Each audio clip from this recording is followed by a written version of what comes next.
brought you by Silver Pumps and Motors. Top quality और consistent performance के लिए सिर्फ सिल्वर पंप्स नाम याद रखना. బెట్టింగ్ యాప్లు మనీ లాండరింగ్ పై ఈడీ దూకుడు పెంచింది. టాలీవుడ్ సినీ ప్రముఖులకు నోటీసులు ఇచ్చింది ఈడీ. ఈ నెల 23న విచారణకు రావాలని రాణాను ఆదేశించింది. అలాగే ప్రకాష్ రాజ్కి ఈ నెల 30న విచారణకు రావాలని, ఆగస్టు 13న మంచు లక్ష్మి విచారణకు హాజరు కావాలని ఈ నోటీసులు ఇచ్చింది. బెట్టింగ్ యాప్ల కేసులో గూగుల్కి, మెటాకు కూడా ఈడీ సమన్లిచ్చింది. జూలై 28న సంబంధిత ప్రతినిధులు విచారణకు రావాలని ఆదేశాలిచ్చింది. ఈడీ ఆదేశాలకు సంబంధించిన మరింత సమాచారం మా ప్రతినిధి విజయ్ అందిస్తారు. విజయ్, ఇంకా ఈ నటులతో పాటు చాలామంది ఆ రోజు ఈడీ తన కేసులో చేర్చింది కదా, చాలామంది ఇన్వాల్వ్ అయిన వాళ్ళందరినీ కూడా విచారణకు పిలిచిందా? వాళ్ళకు కూడా డేట్స్ ఇచ్చిందా?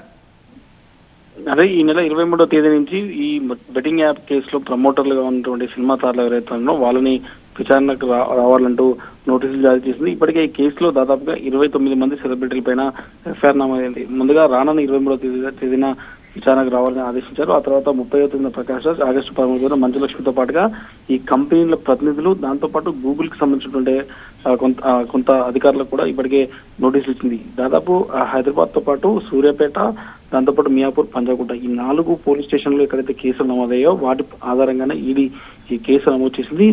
ఈ నోటీసులో చాలా స్పష్టంగా చెప్పారు, ఆయా బెట్టింగ్ యాప్లకు సంబంధించిన వాళ్ళతో జరిగిన అగ్రిమెంట్ కాపీలు, అంటే ఆ కంపెనీని ప్రమోట్ చేసినందుకు ఎంత డబ్బులు ఇస్తామని చెప్పారు, అది ఏ రూపంలో చెల్లించారు, ఇవన్నీ కూడా డీటెయిల్స్ తీసుకురావాలి. బ్యాంక్ అకౌంట్స్ కి సంబంధించిన డీటెయిల్స్ కూడా తీసుకొని రావాలంటూ ఈడీ తన నోటీసుల్లో పేర్కొంది. ఎందుకంటే ఈ అగ్రిమెంట్ కాపీల ద్వారానే వాళ్ళు డబ్బులు ఏ రకంగా ప్రమోట్ చేశారు, ఆ ప్రమోట్ చేసే క్రమంలో వీళ్ళ మధ్య జరిగిన అగ్రిమెంట్ ఏ రకంగా ఉందనేది కూడా పూర్తి స్థాయిలో విచారణకు చేయాల్సి ఉంది. కాబట్టి వీళ్ళంతా కూడా అగ్రిమెంట్ కాపీలు బ్యాంక్ అకౌంట్ తీసుకొని కూడా విచారణకు హాజరు కావాలంటూ ఈడీ నోటీస్ అయితే జారీ చేసింది.